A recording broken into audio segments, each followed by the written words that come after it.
Welcome. I am here with Evan Preslopsky, who's a senior sales manager at VentureX and Office Evolution based out of Charlotte, but he is recording in a podcast studio in Dallas today. Yep, that's correct. Are you at another VentureX? Whose I am podcast not. studio are you in? Yeah, we weren't staying near one, unfortunately, because there is one that does have a studio. I'm at Beehive, Dallas. They're like an event venue, like co-working space, and then podcast studio. So Okay, very cool. So did they give you the equipment? they provided the mic, the board here, headphones. I just got my computer for the video. But yeah, everything else worked good. I just connected with Bluetooth, and here we are. Okay, I love it. Wait, did you know how to use the board? I don't even know how to use the board. No, there's like these, well, instruction. Oh my gosh, that's brilliant. Okay, that's what I need. You might have to take photos of them. Gio is always like, we need to record at the conferences. And I'm like, Gio, we need a lot of equipment to do that. And which we should just do, because I keep saying that. And if we just had bought it like 2 years ago, then it would be worth it by now. Because when you record solo, you don't really need that. But as soon as you have people in a room, you need the board and the extra mics and all that good stuff. So yeah, and it helped that I was going to use my AirPods, and then just being in the co-working world, I'm connected to like Peerspace, Liquid Space, all the third parties. I'm like, there's a podcast studio around here that's affordable, and it was great. Okay, I love it. That's perfect. Are you in Dallas for fun, like family visit or? Yeah, just a family visit. We had a cousin who graduated, and he earlier this year, and we didn't get to take a little celebration trip for him yet. So he decided on Dallas. We got in yesterday, and we're here through Sunday. So, but pretty much a whole week. Okay, nice. Yeah. Okay. Are you from Charlotte? I stay Charlotte area. My family moved there 2011. Went to high school there, then went to college at UNC Charlotte, and then I moved away for about 2 years and then came back in 2021. We've been there since then. So my adult life basically has been around there. Been there. Got it. Okay, so you graduated right before the pandemic, and then your whole career has been co-working. How did this happen? How did you get to VentureX? Or is it VentureX or Office Evolution first? VentureX first. Okay. Yeah, so I'll give you kind of like the background. So when I was in college, I was working full time at a Planet Fitness, and then I think after my sophomore year, I switched over to a construction company. In the summer, was working like super long hours, just trying to save up a lot of money. And then I ended up getting into their office doing like estimating, which is sales, but it's very boring. You basically look at the blueprints for a job site. We did underground electrical work, and you go into this thing called Bluebeam. You draw up all the square footages and then send over a proposal. They say yes or no, or like, hey, you're a little high on the price, you're a little low, like fix this. And then that was it. There wasn't a lot of sales, creativity and personal interaction. Yeah. Exactly. It was super boring, but I did that part-time my last 2 years of school, and then did that full-time right after I graduated. And then I started at VentureX in September of 2019. And I graduated in May 2019. So just a few months after I graduated, switched over to VX. I got into it because he's my father-in-law now, but at the time, my wife and I, then we were engaged. He was in franchising, wanted to get into something new. We went to a franchise expo, we looked at like Bojangles, BurgerFi, like a few restaurant chains, just a bunch of different. That's kind of funny. I do always wonder, like, right, what did the franchisees consider and then land on co-working? Yep. Yeah. Well, we had seen VentureX on the list before, and it sounded really cool. It's a cool name. I like the color scheme, and I was like, that sounds cool. I had no idea what co-working was. This was back in like April of 2019, so before I even graduated. And then we went to the expo. They had a booth, so we talked with Matt Kaza, who's on like the real estate team, a few other people, and then he left. We went back home. I think a month later, he got with a business partner.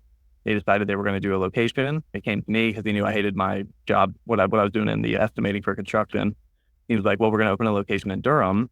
Do you want to be the first employee? Do you want to run it? This is kind of what it's about. And I was like, well, it sounds awesome. Like community driven. You meet all these business owners, sales. I don't know. It just sounded, it hit all the things for me. Yeah. So first location was in Durham. He knew that I was marrying his daughter in the fall of that year, and we were going to be living in. He had all the inside scoop on your life plan.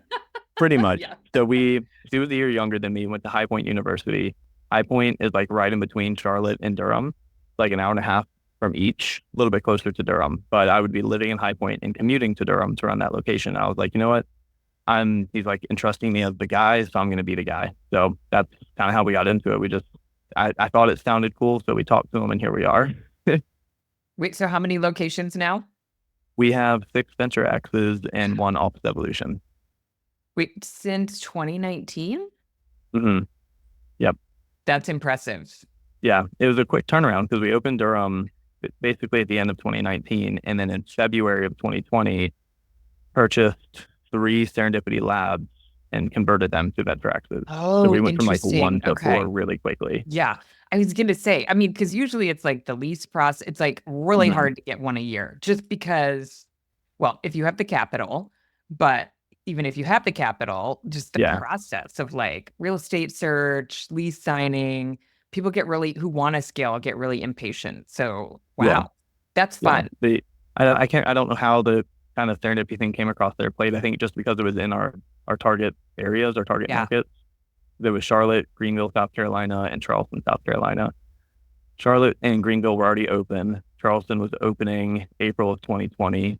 And so they just kind of all kind of roped in together right at the same time. And it sounds kind of crazy because that was right before COVID. It did sound kind of crazy. Like looking back at it now. With lots of energy, so. Yeah, but they were like, I mean, looking at it now, it's like COVID happened a few months after Durham opened and a month after we got these other 3 locations. Like, how did we survive? Yeah. And it was kind of a blessing that we got them at that time because Charlotte and Greenville had already been open for a few years. So it came with seasoned like co-working staff. I was brand new to this. I had no idea what co-working was the year prior. So I was like totally new. So we acquired these locations, get people who had been doing it for a while, learned from them. We opened Charleston, I believe it's 70% occupancy, even in COVID. We had some really, really large companies take space there, thankfully. And I kind of pushed it through. Yep. Yeah. Okay, so I love your background as in fitness. Did you sell memberships? Yeah, Planet Fitness. Yeah, started as a part-timer in high school, moved my way up through management in college, did full-time, sold memberships. Believe it or not, we actually cleaned like 80% of the time.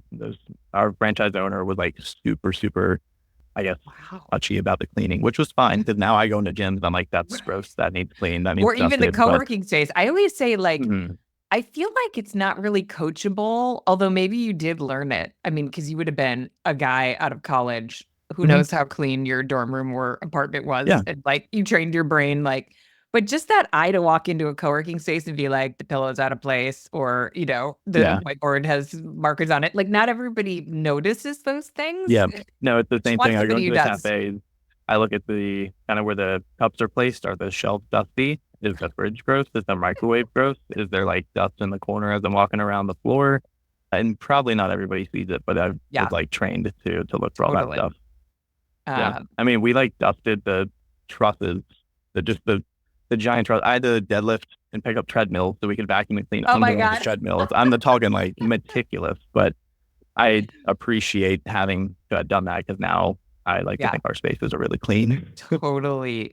And also, I mean, that's really part of your brand, right? The VentureX brand is very like stylish, but professional. I think it's a great brand. Well, while we're on the branding piece, the Office Evolution, was that that wasn't a pre-existing location, but why OE instead of VentureX for that one? Yeah.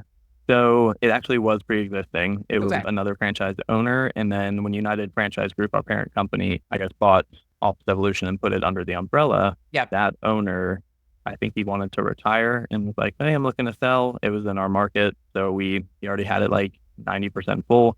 We just took it over and that's kind of like under my belt now. So I sell for the Charlotte region. So I do that location, which is like North Charlotte. I do VentureX right near downtown. And then I do our new one in Fort Mill, South Carolina, which is like 20 minutes south of Charlotte. But yeah, it was already open. And branding wise, they're smaller. Office Evolutions are they're smaller than VentureX's. A little more basic office space. You walk in at the front desk, you have a small cafe, very small like co-working or dedicated desk section, and then it's just offices. The whole location is like maybe 10,000 square feet. VentureX's are 20 to 30,000 square feet typically, so they're just bigger. Yeah. Okay, so your gym membership sales, do you Mhm. think that I kind of love that background because I feel like it's great sales training. It's like if you can get through selling gym memberships, you know the process, you know a lot Yeah. of like tools or how to like understand people's motivations and how to kind of be persistent and close. Like, can you just talk about kind of that as a baseline for your career at VentureX? Yeah. It comes down to like what I think most salespeople should do is you're not selling a product or a service, you're selling a solution to somebody's problem. And at Planet Fitness, it was people wanted to get in shape and Yeah. they wanted, at least at Planet Fitness, a more beginner kind of experience, a cheap experience. That's one of the best things about Planet Fitness. It's really affordable. But their problem was they wanted to get in better shape or be connected with a gym network that has, hundreds of locations around the country because they travel a lot. And that was one of the perks they were looking for. So you're just matching what you provide to their problem and you kind of pitch that as the solution. Same thing in co-working. People come to you, they may be needing an office. Well, they don't just want an office to have an office. Every now and then you run into somebody who's like that, but typically that's not the bottom line like problem. They need it for I've run into some people nowadays who really need it for legal reasons. The company or the type of business they run has to have a closed door shut office. Like it has to. So that's the problem. We have a solution. Here it is. And a lot of people just need a place to work out because they don't feel good at home working. They get distracted easy. They need a place to come to outside of a coffee shop, just outside of almost like a third place to come to. They have home, coffee shop, co-working space is a little more quiet, professional. You have a good network of people, but you're not pitching like, hey, this desk right here and this chair, this is what you need. This is why you're coming here. No, they're coming here because the problem is they get distracted and don't get this work done. Well, here's where you can get that work done. So it's kind of the same thing. You're providing a solution to somebody's problem. Yeah. So were you a natural fit for sales or was it something you learned over time? I'd say I learned it initially. I used to be like really, really shy. And I didn't really grow out of that until probably in 2020, like when I got Which is a into, weird time to get over uh, being shy, right? well, yeah, I think I had to because we didn't have as much inbound in 2020 trying to sell Oh, workspace, interesting. Yep. like in a time where nobody Hmm. wants to go to Yep. a workspace. So I had to kind of get creative, do more outbound. And I was like, well, I mean, the worst someone can tell me is no. Or at that time, it was like, not right now, but maybe when vaccines come out or in a Yeah. few months or next year. So I'm like, cool, Yep. that's fine. Even if someone does say no, I mean, in sales, you can't take it personally. You absolutely can't take anything personally. And I learned that along the way too. But no, I think I grew to love it. I don't think anybody really grows up and is like, I'm going to be a salesman. It doesn't really happen. But you get into it and you learn to love it, and then you just get better and better the more you practice. Yeah. Okay. Well, we're going to take a detour. Tell me about your love for fitness. Yeah. My dad was a bodybuilder in his 30s and 40s. So when I was Like, younger, would compete? yeah, yeah, would compete. Wow. Nothing crazy, not big time, not a pro or anything like that. But he was always in the gym lifting weights. I was in the gym with him a lot as a kid at like daycare and stuff. But like I would see him working out. I was always just in like that kind of Yeah. environment. So then I started playing sports. I think probably around fourth or fifth grade. I started to really take note of like muscle and was like, oh, this is cool. I want to be big and strong. A, because it looks cool. B, because it's going to help me like play football. Football is like my main thing. So he kind of helped me get started in the gym. He lived in Florida for a little while. So we would go down and see him over the summers and we would go to the gym, go to Planet Fitness, go to Gold's Gym and just work out. It was super fun. And then when I would go back home, I was like, oh, I need to get a gym membership. But I was too young at the time. When I finally turned like I think 12 or 13, we somehow talked the gym people into getting me a membership. He had to get on the phone. My mom was there. We were like, all right, just sign him up. Like he's just coming in to lift, nothing crazy. So I got my first membership I think I was 12 and I was training to be bigger and better at football. Then high school comes around.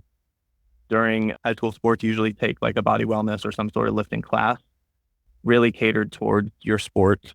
So most of it was athletic, Olympic style lifting, not really bodybuilding. But then in the off season, I would work out again with my dad and siblings, and we would go to the YMCA or whatever gym was around us and more bodybuilding style training. Then after high school, didn't play football in college. I was still lifting kind of like, a mix of bodybuilding and football athletic lifting. And then in 2017, I decided I was going to compete in a bodybuilding show. That's kind of when I made the switch to like purely bodybuilding style lifting. And I've been doing that since then. That's awesome. Wait, so where do you work out now? So we live just west of Charlotte. There's a gym called Ultimate Fitness, like old school, grungy, just Nice. like a good, like hardcore lifting gym. Um, yeah, that's where I lift 5 days a week. Occasionally I go to Planet Fitness with my wife because she goes there just at different times than me throughout the Okay. week, but we'll go together on Saturdays. Charlotte's got a few new gyms that just opened up, and I always like going and exploring Check new out. gyms, new Yeah. locations. So I'll do that like once a month here in Dallas. I went to a gym last night called Absolute Recomp, and it was beautiful. Had like some of the coolest equipment, the most equipment I've ever seen. It sounds But kind I've of never hardcore. been. That's a hardcore name. It's the people in there were very hardcore. Like I'm pretty serious in the gym. They had me beat. They were pretty hardcore. Nice. But I've never been to a gym so packed at like 8 or 9 p.m. Like we went late last night and it was insanity, which is cool for them, but like I don't want to go back. It was way too busy. Too much. Yeah. It was too much. The gym itself was awesome. It was beautiful. But we're gonna try another one here in Dallas soon. And then yeah, anywhere I go, I always just try gyms. We were at the VentureX United Franchise Group Expo Yeah. in Nashville back in July. And I Ubered from the hotel to a gym because I went to the hotel gym and it was not it. That And didn't so cut like, it. Yeah. yeah, didn't cut it. So I was like, I'm gonna go to a gym. So I tried out a gym there. I don't know, it's just something fun I like to do. Yeah. I love it. Is your wife as into fitness as you are? Yeah. Yeah, Okay. she is. And I'm like growing. So obviously like LinkedIn is big for me. Yeah. Instagram is where most of like all my fitness content goes. It's just totally different platforms. You don't really post Yeah. what you post on Instagram onto LinkedIn. But I'm growing a fitness coaching business on Instagram. So she comes with me a lot to record, take photos, Okay. because she went to school for all of that. So she's kind of like my own personal photographer, videographer, and we'll Nice. sit down, we'll edit Your videos media manager. together. Pretty much. Yeah, no, she's amazing. But yeah, no, she got into fitness a few years ago, and now we're both like anywhere we go, we go try the new gyms together and take some cool videos and stuff like that. That's awesome. Yeah. Yeah. My husband and I used to work out together, and then I got into CrossFit, and that is not his thing. So Yeah. No, we that's don't not work for out me. together anymore. I I tried know. that. But you Tried have to that find what you 2 years. love, right? Because you're Yeah. so into it and you love it. And so even when you travel, you do it, but you only work that hard to like get a workout in if you really enjoy it. Yeah. Yeah. I tried CrossFit with a friend who I met through LinkedIn. I was at visiting Durham and he lives around that area and he does CrossFit. So I was like, you know what, I'll go try it with you. It was very hard. It's so difficult. I'm glad I did it, but it's like so cardio heavy. It And is, yes, bodybuilding is not cardio heavy totally. lifting. Yeah. But Yeah. Yeah. Yeah. Well, we won't. Wait, I do have to ask you about Trifecta though. That was on your yeah, LinkedIn. Yeah. yeah. Trifecta is a meal prep company. I started using them for my last competition, which was last April 2023. You can order like normal meal prep foods, like prepared meals and stuff. You just heat up and they're good to go. Or you can order just like a bunch of Protein. chicken or Yeah. steak or fit. Yeah, just like that. Yeah. And when you're doing a competition prep for bodybuilding, it's all very clean, very lean. So I Macro just rather focus, than like lots of protein. Yeah. yeah, yeah, and I like have to eat a lot, and I don't necessarily enjoy spending a lot of my free time cooking. So I ordered a lot of just cooked chicken through them, and would eat that throughout the week. So then I like applied for their affiliate program, became an affiliate. So now I've got like a discount code or a link for people Oh, to that's use. great. And you, So because you use it on your Instagram with your like yep, coaching. Yeah, that totally yep, makes sense. yeah, Yeah. I tried Trifecta way back in the day. Don't eat meat. I only eat fish. So it was kind gotcha, of limited. yeah, But I love the like keep it simple, hmm like just done for you. I don't have to think about it. yep, Yeah, yeah, in that's the same way. awesome. Okay, back to co-working. Okay. I'm curious about, I mean, you kind of you like built the plane. What do they say? You built the plane while it was flying. Like you've Yeah, never done sales for. So you started out as a community manager, but I'm hmm guessing sort of hybrid, like community kind manager of hybrid. slash in Yep, charge of filling the space, and hmm now you do regional sales. yeah.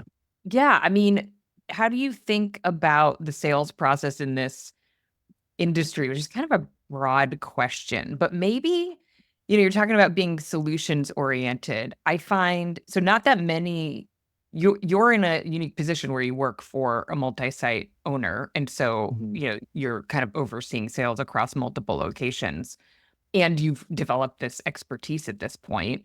There are a lot of managers who don't consider themselves to be salespeople. Like, hmm how do you think about the sales process? What do you think, VentureX does really well? And, you know, do you have any advice for thinking about sales as like a hat that you're wearing, and like the process? Like, what are some of the things you think are really good about the process that you run? You don't have to give away any trade secrets, but just, kind of Yeah, over.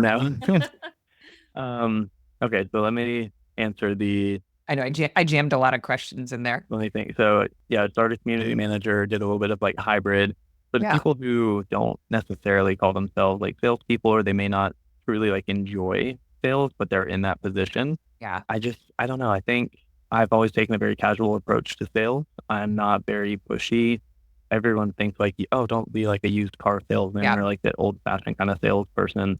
But I'm just, I don't know. I think also because I'm a little bit younger and I started it when I was pretty young, I've just always been just myself. I'm just casual. Like you're a person, I'm a person. You may be the CEO of a Fortune 500 company, but at the end of the day, you're a person, and that's just something we can all relate to.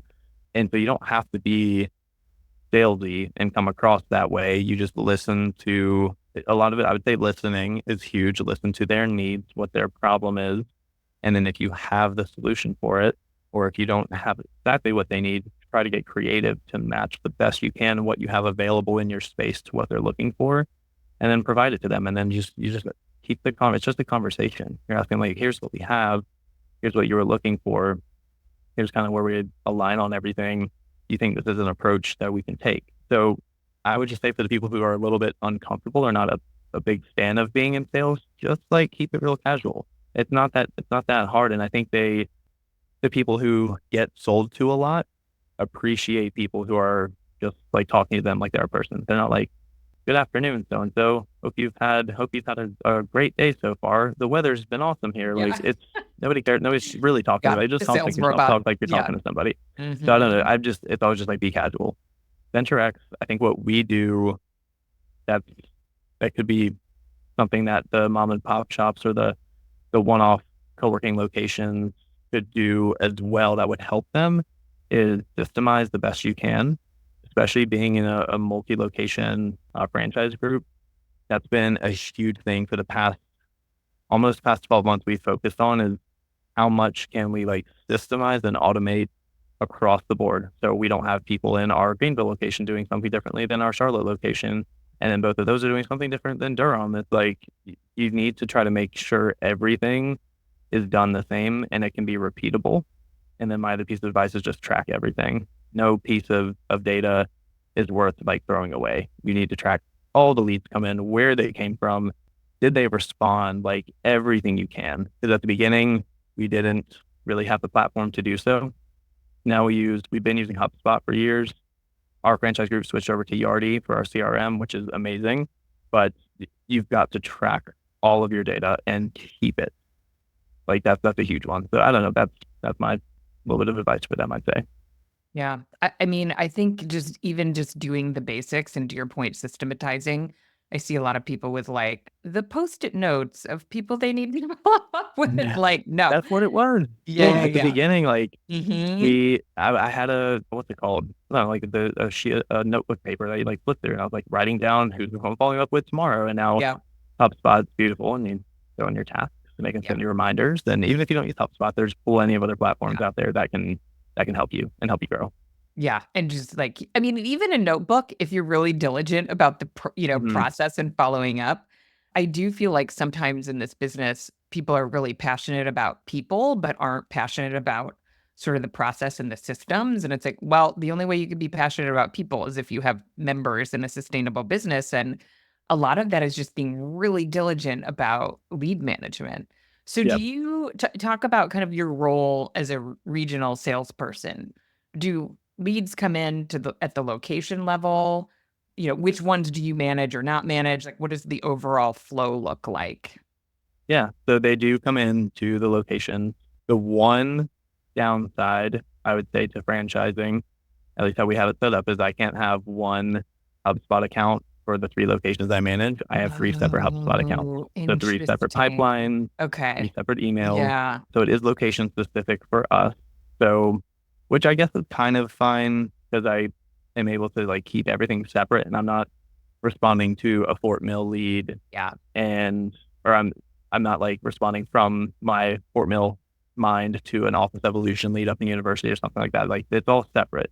Yeah, it is location specific for myself. It's those 3 in the Charlotte area. So I have like my 3 inboxes pulled up, and then I usually will knock out my tasks for one location at a time. So I'm not flipping back and forth all the time. That was like something I struggled with initially when I went from 1 to 3. It was like, oh, an email came through for you, and I got to switch over and do this one, but I wasn't done with Fort Mill. Now I got to go back to this one. And I was getting them mixed up.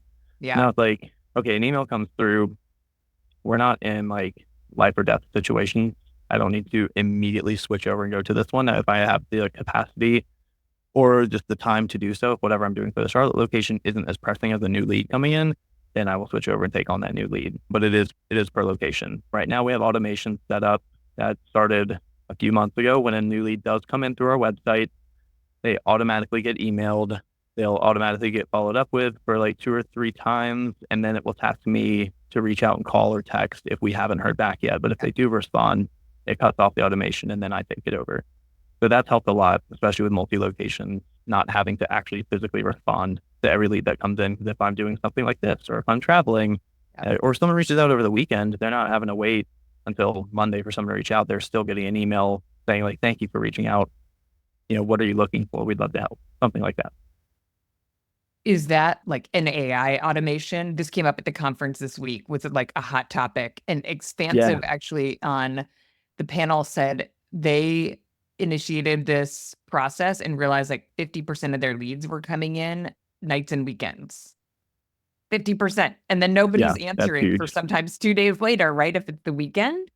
So Mm. it's an automated, like is it Yeah. a sales bot that's trying to It's through respond? HubSpot, not Okay. necessarily a sales bot. It's just a HubSpot automation. Yeah. Because HubSpot has always had like sequences you can put people through. It's essentially the same thing. Yeah. Just when a new lead comes in, they sit in our pipeline under new lead for a few minutes, and then it will automatically send them that first email, move them over to qualified lead in our pipeline, and it keeps them there until they respond. Once Yeah. they respond, we'll take it over and move it down. And that's part of what you've been working on, is like designing that whole Mm. process and like what does the Yep, flow look like, and right, what's the user correct. experience? Okay. Yeah, that's been a huge thing our franchise is focused on. And now that that's taken care of, we've got some other projects we're working on Always. now. Yeah. Yeah, always looking to improve and like I said, systemize and automate. That is like that's been the slogan for the year. Totally. Okay, so leads go in at the location level. Do the managers at that level do anything with them, or do you handle everything kind of centralized? As of right now, I myself and the other sales managers at our location handle all office leads. If it's a virtual office, community membership, which is our basic like co-working or hot desk Yep. membership, or dedicated desk, they are taken over by our community managers. Most of the time, if it's virtual or community, they can be sent kind of back to the website. They'll still reach out and email them, but they can be directed to the website to sign up for those memberships. So Yeah. it just saves a lot of time from us having to put all this time and effort to hunt down people Yeah. for a VO or a community membership. Dedicated desks are now on the website as well. So those are being pushed that way too. E-commerce, like meaning, yeah, you Correct. can just buy, you can come in for a tour. Yep. Trying to Got make it. it as easy as possible. Because some people don't necessarily want to have a full conversation. They're like, hey, I just want a community membership. We're like, cool, here's a link. Sign up. Done. Yeah, and Yep. Yardi has always done that really well. I think that's one of Hmm. their Yeah. strengths. So do you go and do tours if it's a big lead, or does Yeah. the Yeah. okay. Typically, I will do office tours if I am up in university or at our Charlotte location and a Fort Mill lead comes in for like a 1 to 2 person office. I probably won't leave that location and come down because I'm just spending a lot of time on the road. I try to spend at least, at, how to say, the least amount of time possible on the road is my goal. But yeah, if it's a bigger lead, I don't know, 5 people or more, then I'll come in and do that tour. Okay, what's your favorite way to close a tour? I feel like people with no sales training get stuck like, what do I do? What do I do at the Yeah. end? Sort of fought like physically in person. And then like, what does kind of the general follow-up process look like? Well, I think it varies depending on their timeline. One of the very first questions I ask people on a tour is, what is your timeline for moving in? Typically, if it's a smaller deal, they could get started right then and there. So if I know that at the end of the tour, then I'll ask them, like, out of everything you've seen today, like, are any of these kind of a good starting point for you? And if so, do you want to get started on that today? Or like tomorrow, we can start the You paperwork ask the now. Let's question, get you paperwork stuff. offer like, Yeah, you could sign up right now. We could pick you up. exactly. Yeah. Yeah, and that's not the case all the time. A lot of, especially the bigger leads that we deal with now, it could be a commercial real estate broker coming in and doing the tour Mhm. by themselves or with the client, or the client came in and they have like several other tours that day that they've set up. So I know they're not going to sign right then and there. So at the end of the tour, it's basically asking them once again, like, out of everything you've seen today, do you guys have any additional questions? Um, Sometimes they do, sometimes they don't. And then it's like, I'll be sending a proposal your way this afternoon with everything we looked at today and some additional information. If you guys come across some other like co-working locations, if I know they're touring other spots, I'll kind of ask them to like look at those before they make a final decision, look at what I have and come back to me with some questions they have. Because a lot of times if you don't kind of put that out there, like you're willing to negotiate, they'll go sign elsewhere before even running anything Yeah. by You you. And want they're the like, I opportunity to have another exactly. conversation. Yeah. Yep. So you could end it that way. But most of the time, if they're not kind of ready to go right then and there or that week, it's like, I'll send you a proposal this afternoon and I'll check in with you tomorrow morning after you've had time to look it over, and we'll keep the conversation going, and then shake hands and on your way. Yep. And then what do you do if you get ghosted? Oh yeah, you asked about the follow-up process. So when somebody gets a proposal, like I sent one out this morning, I usually give them a day to look it over. So what's today, Tuesday? So I'll follow up with them Thursday morning. If they don't respond at all Thursday, I may shoot them another message Friday, give them the weekend, and then I'll probably then call them sometime on Monday. I'm usually not like calling immediately the next day. I give them some time. People are busy, Yeah. especially you look at the companies that you're dealing with. If they're sometimes like you're dealing with a CFO or something, this may not be the next thing on their list. So like you don't want to bother them. You don't want to be Yeah. like Annoying. nagging, Yeah. but or annoying, but you do still have to do your job and follow up. So I usually give people a little bit of time, and most of the time in my head, the sales process for an office that's bigger than really 4 or 5 people could be a few weeks to a month, maybe 2 months if it is like they have a lease coming up and it's not quite Yeah. ready yet. Yeah. You'll know if people are ready to go right then and there because they'll tell you, yeah, we're willing to start this week or next week. Then you know you can move that along faster. But most of the time, it doesn't happen that fast. Yeah. Yeah. I always say like people need to be project managed to some extent, right? Like to your point, like if it's a CFO or somebody who's got like other priorities, Yeah. back to your like, you can't take it personally, but you also can't Yep. just like let it go because you think, oh, they're not interested. Because they might Yeah. well be, but they just have other things, yeah, on their to-do list and they haven't gotten to it Exactly. yet. Yeah. That's why one of the first questions I ask is, what is your timeline? Because that kind of tells you, you can kind of immediately think like, okay, this is going to be a longer play, or we're going to get this done within the next week or two. I know people in software sales that have 15 to 20 plus outreaches with no response until they hear something. And Yeah. those are some bigger deals, but like, yes, Yeah. it's a longer play, but it's a big deal. I have one right now in Charlotte looking at a bigger office who I've been talking with since February.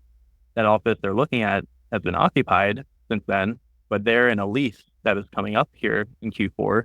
That office they're interested in is coming open in Q4, but I've kept the conversation going since February. So I knew it wasn't going to close back then. It was just, we're going to check in once a month, once every other month. And then as it gets closer to Q4, now it starts to pick up. So knowing they're a bigger company, this is kind of a tip to people who haven't dealt with bigger companies yet, but like try to get as much information sent their way as early as possible, because they may have a huge legal team that's going to have to look through everything, and they may pick apart your agreement and you have to change some things here and there.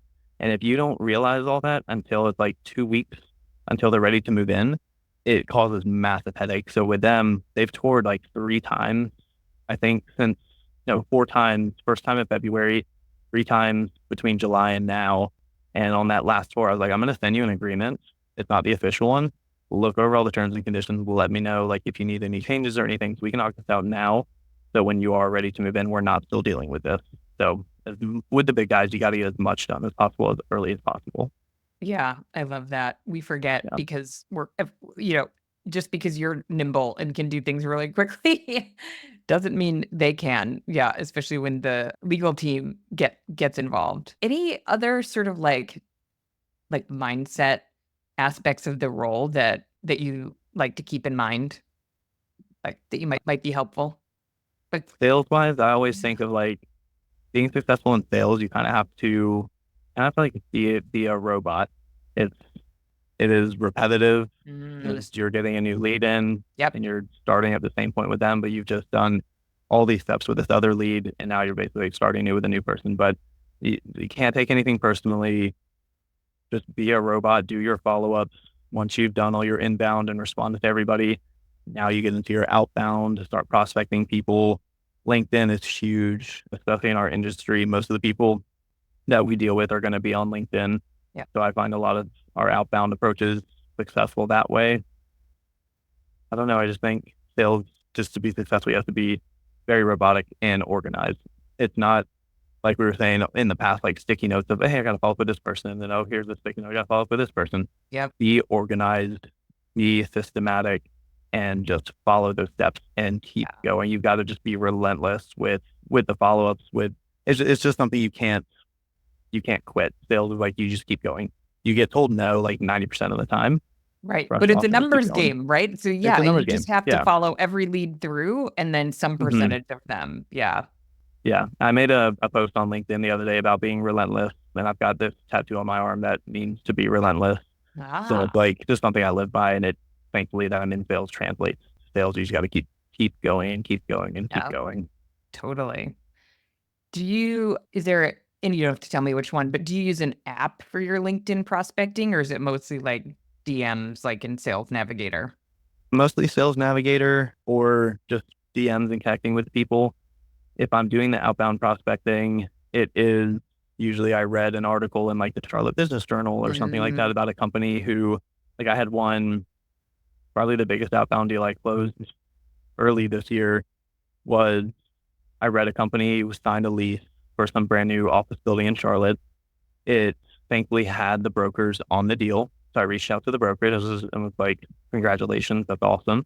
I see they just signed up this space. I don't know if there's going to be a delay in their build out. Are they going to need some swing space in the meantime? And he was like, not with this group, but I've got another group who is actually in another co-working space. They don't have any big offices and they're outgrowing it. Do you have anything that fits them? Turned into a massive deal for us. So that was like one example of just reading and reaching out that way, strictly through LinkedIn. It's kind of the same way you read an article, you see something in the news about a company, look up the company on LinkedIn, go to their employees. You could go to Sales Nav to see who kind of like their top execs are. You could also just find a lot of that on LinkedIn as well. If you don't have Sales Nav, connect with them. My very first connection message is like, thanks or happy to connect. And I don't try to push or sell anything right then and there. Not all of them are really active on LinkedIn. If they yeah. are, that's fantastic. Like their most recent post, leave a comment, and then maybe follow up a day or two later, be like, I connected with you for a reason. Here's why. Because you don't want to like pretend you connected to them and then like pitch them and then pitch them again and keep going. You want them to know like, hey, it wasn't just random. Like this is why I'm here. And a lot of times they appreciate that. Yeah. And you're actually looking at their profile. I get a lot of messages where I'm like, I'm sorry, did you look at my Yeah. profile? Yep. And that's where you can tell, like, if it's somebody's running some sort of campaign through some sort of Yep. app, it's like it just doesn't filter for that. But yeah, yeah, people have made some, but it sort of leaves a bad. I just sort of discount them when it's. hmm I understand like the efficiency of doing it that way, but yeah, I love that approach. So, Yeah. what percentage of your leads come from brokers? I'd say in Charlotte and Charleston, we probably get, I don't know like a number, but it's a good majority from brokers, especially the bigger deals. Yeah, Mostly anything that's like 10 people or more is going to come through a broker. yeah. Anything under that is either directly through the website or through LoopNet. All of our spaces are listed on LoopNet, and we've optimized those pages to like look. LoopNet used to be very traditional office focused. They have changed over the past year to add a lot of co-working features and highlight our spaces as co-working spaces. So we're not getting leads for like retail shops or hair salons and stuff like that. So I LoopNet know I helps used a to get lot that complaint all the all time, the right? The hair time. salon in particular, for whatever Yep. reason. Yeah. Yeah. So LoopNet has definitely picked up for us a good bit. Direct through the website are most of the smaller ones. Occasionally you'll get like a 5, maybe a 10-person office through there, which is always nice. Yeah. But I would say broker relations, that was my biggest focus when I came down to Charlotte to handle that location a few years ago. And it has paid just tenfold. You've got to have good broker relationships in your areas because you want to be top of mind whenever a lead comes across their plate and it could fit what you have. I think the majority of the brokers in Charlotte, when they think co-working, they think me. And that's because I was like building those relationships for at least a year straight. When I first got to Charlotte and started that location, that is what I dove into. And I just recommend that across the board. You've got to have good broker relations. Yeah. I think people underestimate. I mean, and it doesn't, if you don't have the 10-person plus office, it may not be as relevant. So, Correct. Yeah, yeah. if you've got a lot of smaller spots, or Yeah. this location that I'm in right now is mostly like event focused Yep. or meeting room focused, so a little bit different. Different. But Yeah. if you've got those spaces that are a little bit bigger, then you've got to have the broker connections. Yeah. I remember at GC, there was a woman from Serendipity on stage, and I can't remember, it was a giant percentage, and I should have this as a note somewhere, but it was like a smaller percentage of their leads, but a very large percentage of their revenue comes from brokers because they're bigger Yeah, deals. Yeah. yeah. Our Charlotte location have some huge, or not Charlotte, our franchises, Charlotte, Greenville, and Charleston have some huge offices for like 20 to 40 people, Okay. like some big time offices. The like most of those leads all come from brokers, which means a lot of our revenue comes from broker leads. Yep. Yep. And Yeah. again, sounds like you were just like really consistent, really persistent with Mhm. them. And then, yeah, eventually Yeah, it I pays think off. people get told they're kind of like big and scary, and Yeah. they're not. Again, Again, they're they're just just humans. people. Yeah. Exactly. Occasionally, the senior broker might be a little snooty. That's okay. We deal with them just the same. But a lot of them are just like us. Yeah. They'll go enjoy a cup of coffee. They'll come to your networking events. If you host a broker open house, those are the people you want around you. And most of the time, the senior level brokers are dealing with huge, 30,000 square foot floor plate office leads in downtown areas. They're not really doing co-working stuff. So it's like the mid to associate level, beginner level brokers are kind of who you want to connect with. And then as they move up, you want to stay with them. Yeah. Yeah. I know, it's funny. I was just thinking like there are not, maybe there are 0 people like you who started their career in co-working, Mm-hmm. which is interesting. Like it didn't used to Yeah. be anybody ever came from co-working, and most of your career is Yeah. in the industry. I mean, pretty much like the Planet Fitness was just under 3 years, but I mean, that was like high school to mid college. Yeah. And then their construction company was just around 3 years. And then, yeah, co-working now, it's officially been 5 years and running strong. So yeah, no, it's kind of cool to see. I wish I could have been in it like earlier before COVID.